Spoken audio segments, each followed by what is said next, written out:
Good morning students, how are you? Fine, very good.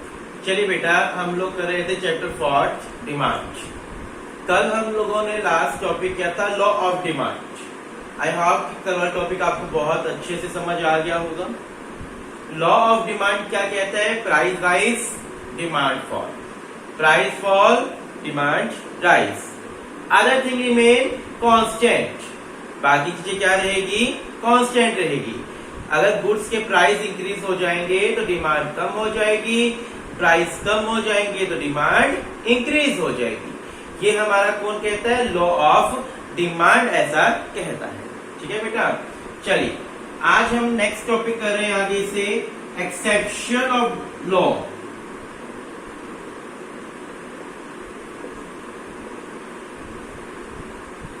Exception of law.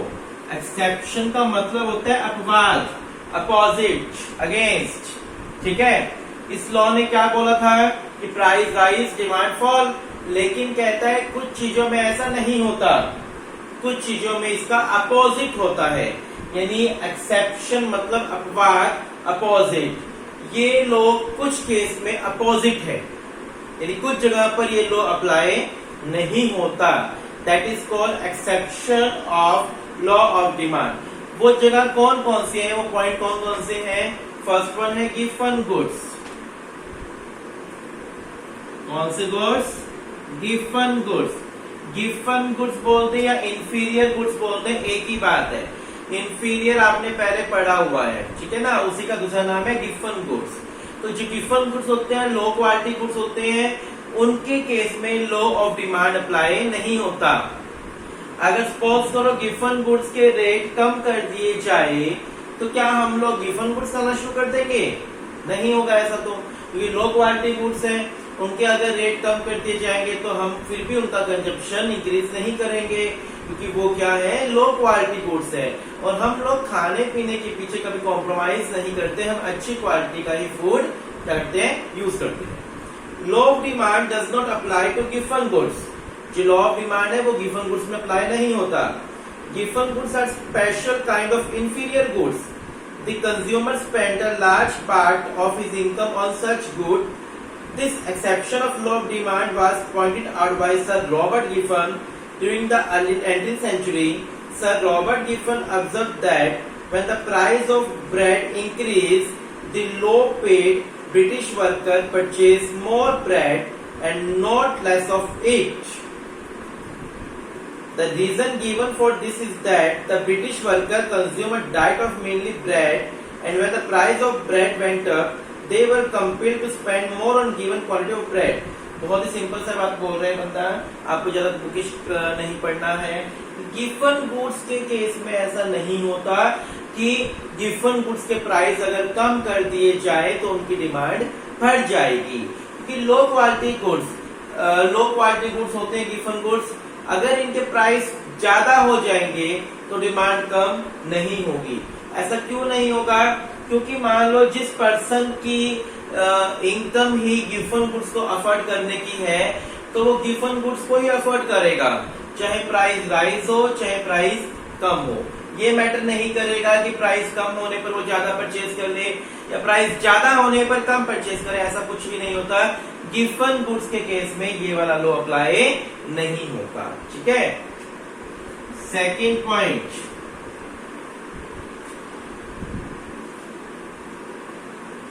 Ignorance. Consumer ignored है। Consumer क्या है? Ignored है।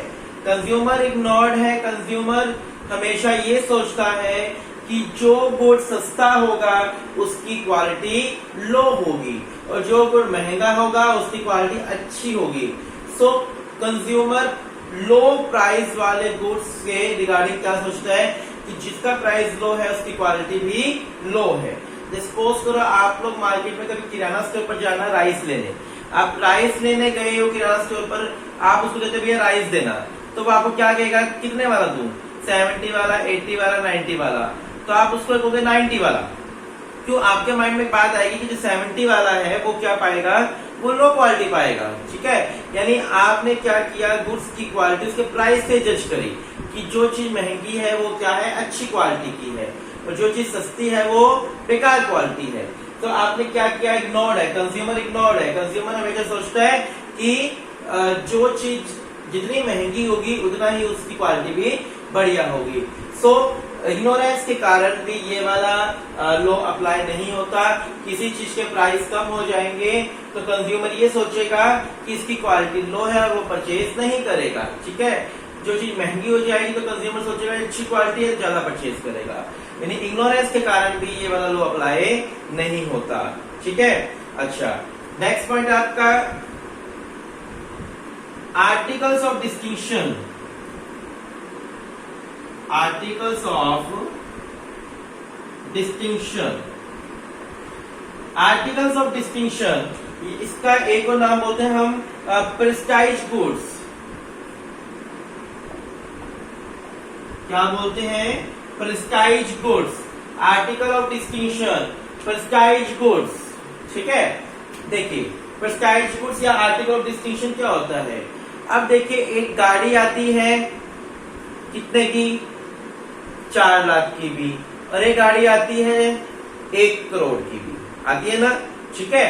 अब एक बंदा महंगी गाड़ी क्यों परचेज कर रहा है, काम तो गाड़ी का वही है, ठीक है, सीटिंग प्लान भी इतना ही होगा, सब कुछ वही होगा, लेकिन फिर भी एक बंदा महंगी गाड़ी परचेज क्यों कर रहा है? शो आउट करने के लिए। क्या करने के लिए? मार्केट में शो आउट, कि जितना ज्यादा मेरे पास महंगी गाड़ी होगी उतना मेरी शो बनेगी, ठीक है ना।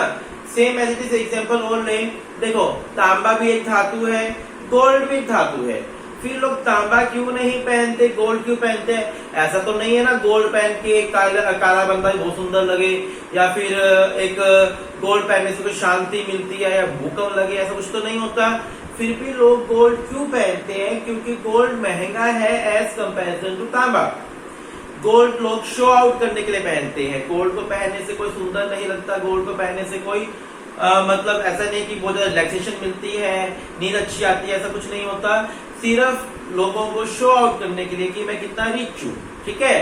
सो बात यहाँ पर क्या आती है, जो आर्टिकल्स डिस्ट्रीब्यूशन नेचर की होती है, महंगे नेचर की होती है, उनको लोग ज्यादा परचेज करते हैं। क्या करने के लिए? शो आउट करने के लिए। और जो कम पैसे की होती है उसको कम परचेज करना चाहेंगे क्योंकि उनसे शो आउट नहीं होता। सो 3 पॉइंट है आपके एक्सेप्शन के, 3 केस में ऐसा नहीं होता, ये लॉ अप्लाई नहीं होता। गिवन गुड्स के केस में ये लॉ अप्लाई नहीं होता, कंज्यूमर इग्नोरेंस के कारण ये लॉ अप्लाई नहीं होता, और जो आर्टिकल डिस्टिंक्शन नेचर की होती है, जिनका पर्पस हमें शो आउट करना होता है, उस केस में ये वाला लॉ अप्लाई नहीं होता। आ रही है बात समझ अच्छे से? Given goods, ignorance and article of distinction. तो 3 पॉइंट है जो किसको शो करते हैं? Exception of law of demand.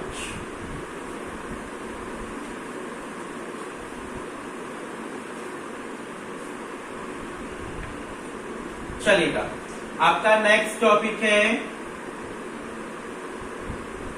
Movement along demand curve. यहां आपके पास 2 टॉपिक है, एक मूवमेंट अलोंग डिमांड कर्व, एक shift in demand curve.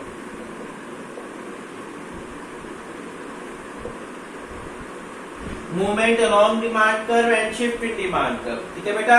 Movement along demand curve and shift in demand curve, and यहाँ पर इसको बोलते हैं चेंज इन क्वांटिटी डिमांड। क्या बोलते हैं इसको? चेंज इन क्वांटिटी डिमांड, और इसको बोलते हैं ओनली चेंज इन डिमांड। इसको क्या बोलोगे? चेंज इन क्वांटिटी डिमांड, और ये क्या कहलाएगा आपका? चेंज इन डिमांड, ठीक है। देखिए यहां पर रिलेशन दिखाया जाता है प्राइस एंड डिमांड के बीच, क्वांटिटी बोल दीजिए या डिमांड बोल दीजिए। यहां पर रिलेशन दिखाया जाता है अदर फैक्टर्स एंड डिमांड के बीच रिलेशन। देखिए अब ध्यान समझे इस टॉपिक को, आपके पास 2 टॉपिक है, एक मूवमेंट और एक shift in demand curve. Movement along demand curve and shift in demand curve. Movement along demand curve का एक नाम और है चेंज इन क्वांटिटी डिमांड, ठीक है, और शिफ्ट इन डिमांड कर्व का नाम क्या है? Change in demand. Movement along demand curve जो है वो रिलेशनशिप दिखाता है प्राइस एंड डिमांड के बीच, and shift in demand curve जो है वो रिलेशनशिप दिखाता है अदर फैक्टर्स एंड डिमांड के बीच। किसके बीच में? अदर फैक्टर्स एंड डिमांड के बीच। ठीक है, यहाँ पे बात क्लियर है बिल्कुल। चलिए पहला टॉपिक हम स्टार्ट कर रहे हैं मूवमेंट वाला, movement along demand curve. Movement along demand curve आपका फर्स्ट टॉपिक ये है। इसका सबसे पहले हम मीनिंग क्या लिखेंगे? Movement along demand curve show a relationship between price and quantity. सबसे पहले आपको इसका मीनिंग लिखना है मूवमेंट अलोंग डिमांड कर्व का। आप मीनिंग लिखिए, movement along demand curve show, movement along demand curve show relationship between price and demand. जो मूवमेंट अलोंग डिमांड कर्व है वो प्राइस और डिमांड के बीच में रिलेशनशिप दिखाता है। Other factor remain constant, other things remain constant. क्या लिखोगे? Other things remain constant. ठीक है, लिख लिया यहां तक? It describe relationship between price and demand and other things remain constant. चलिए इसके टू पार्ट है। फर्स्ट है expansion of demand, second contraction of demand. Expansion of demand हम एक ही तरह कर रहे हैं। पहला एक्सपेंशन ऑफ डिमांड कर रहे हैं। मूवमेंट अलोंग डिमांड कर्व के टू पार्ट है, expansion of demand, contraction of demand. Expansion का मतलब बढ़ना एंड कॉन्ट्रैक्शन का मतलब कम होना। एक्सपेंशन क्या रहेगा? मतलब बढ़ना एंड कॉन्ट्रैक्शन का मतलब क्या रहेगा? कम होना। देखिए एक्सपेंशन ऑफ डिमांड, डिमांड कब बढ़ेगी? अगर प्राइस से मैं रिलेट करूं तो, क्योंकि इस टॉपिक में मुझे प्राइस से रिलेट करना है ना, तो डिमांड कब बढ़ेगी? जब प्राइस क्या होंगे? लो होंगे। ठीक है, देखिए it refers to increase in demand due to decrease in price, other things remain constant.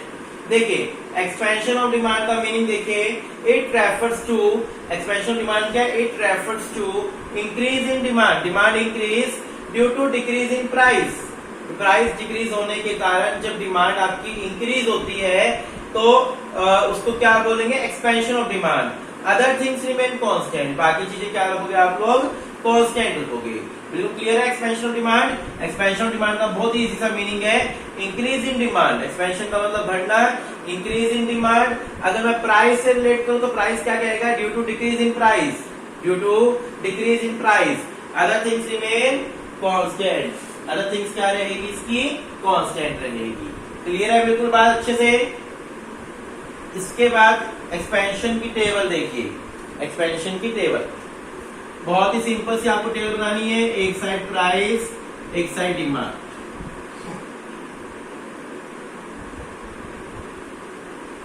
Price मुझे क्या दिखाना है? डिक्रीज ना पहले से, तो मैंने पहले 4 ले लिया अपनी मर्जी से, फिर 2।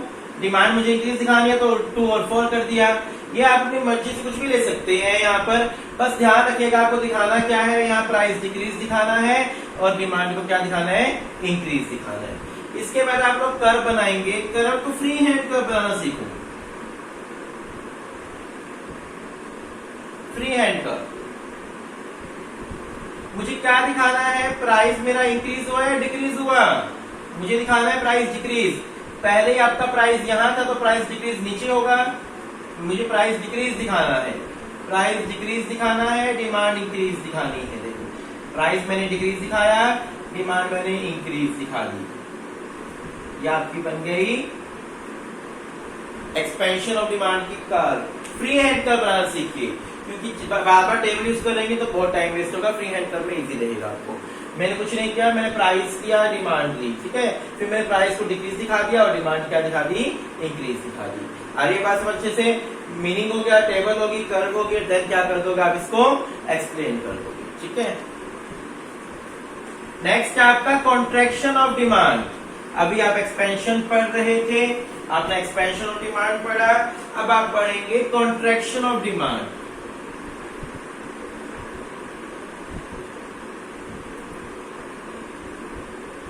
कॉन्ट्रैक्शन ऑफ डिमांड का मतलब क्या होता है? It refers to decrease in demand due to increase in price. ये वर्ड जो लिखना आपको, other things remain constant, other things remain constant. ठीक है, कॉन्ट्रैक्शन ऑफ डिमांड का क्या मीनिंग हुआ? Decrease in demand due to decrease in price. भाई हमारी डिमांड डिक्रीज हो गई due to increase in price, price increase होने के कारण अदर थिंग्स क्या रहेगी? Remain constant, that is called contraction of demand. वो क्या कहलाएगा? आपका कॉन्ट्रैक्शन ऑफ डिमांड कहलाएगा। क्लियर है बिल्कुल? हमने एक्सपेंशन वाले टॉपिक में डिमांड को इंक्रीज करा था और कॉन्ट्रैक्शन वाले टॉपिक में डिमांड क्या करनी है आपको? Decrease due to price increase, other things remain constant. Table कैसे बनेगी इसकी? एक साइड प्राइस, एक साइड डिमांड। मुझे क्या करना है? प्राइस इंक्रीज दिखाना है ना, 1 3 3 1। ठीक है ना, मैंने कुछ नहीं किया, मैंने प्राइस इंक्रीज किया, बस मुझे प्राइस इंक्रीज दिखाना है। प्राइस इंक्रीज, पहले प्राइस 1 था, अब मान लो 3 हो गया, तो डिमांड पहले 3 थी, अब कितनी हो गई? 1 हो गई। कॉन्ट्रैक्शन डिमांड का मीनिंग क्लियर है? उतार लीजिए 1 मिनट फटाफट जल्दी से।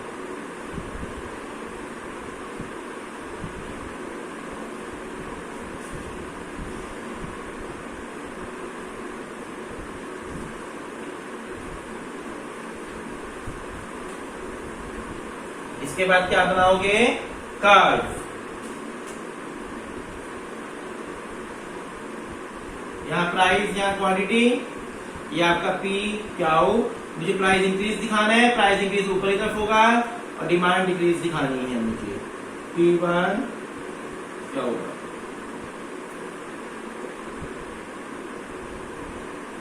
ठीक है, आपको P1 यानी प्राइस इंक्रीज दिखाना है, डिमांड क्या दिखाना है? Decrease, sorry decrease, demand decrease हुई है ना, क्यों? ठीक है, आपको प्राइस इंक्रीज दिखाना है और डिमांड क्या दिखाना है? डिक्रीज दिखाना है। क्लियर है बिल्कुल? देन एक्सप्लेन कर दोगे। सो आपने आज टॉपिक पढ़ा movement along demand curve. Movement along demand curve किसके बीच में रिलेशन दिखाता है? प्राइस एंड क्वांटिटी के बीच में रिलेशन दिखाता है। अदर थिंग्स को क्या रखता है? कांस्टेंट। ठीक है, मूवमेंट अलोंग डिमांड कर्व के 2 पार्ट्स है, expansion of demand and contraction of demand. Expansion का मतलब डिमांड इंक्रीज होना और कॉन्ट्रैक्शन का मतलब डिमांड डिक्रीज होना। क्लियर है बिल्कुल? अच्छे से अच्छा टॉपिक। चलिए आज हम लोग इतना ही करेंगे, बाकी का टॉपिक कल करेंगे। Thank you, have a nice day.